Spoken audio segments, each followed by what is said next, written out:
Assolti perché il fatto non sussiste e a processo ancora in corso. La parola fine sulla vicenda tamponi rapidi che aveva segnato il Veneto nei mesi più bui della pandemia da Covid-19 arriva in anticipo da un'aula del Tribunale di Padova. Il giudice ha assolto il dottor Roberto Rigoli e la dottoressa Patrizia Simionato, all'epoca dei fatti rispettivamente coordinatore delle microbiologie del Veneto e direttrice generale di Azienda Zero.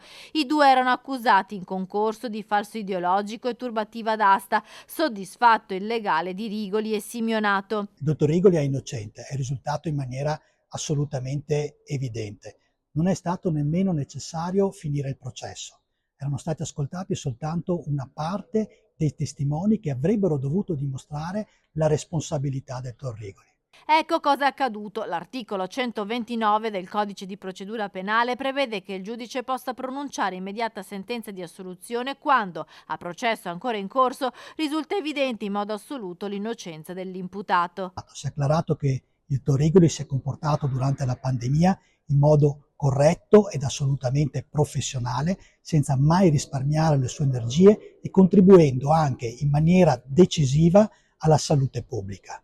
Abbiamo quindi un sentimento di soddisfazione, si unisce anche un sentimento di tristezza però, perché il nostro legislatore ha fatto molti sforzi per fare sì che vadano a processi soltanto i procedimenti che lo meritano ed invece qui è andato a processo una contestazione che era destituita di ogni fondamento in fatto ed anche scientifica. L'indagine era partita dopo un esposto che contestava la validazione scientifica dei tamponi rapidi acquistati dalla Regione Veneto dalla casa farmaceutica Abbott e utilizzati per il tracciamento dei contatti e delle positività durante la seconda ondata della pandemia.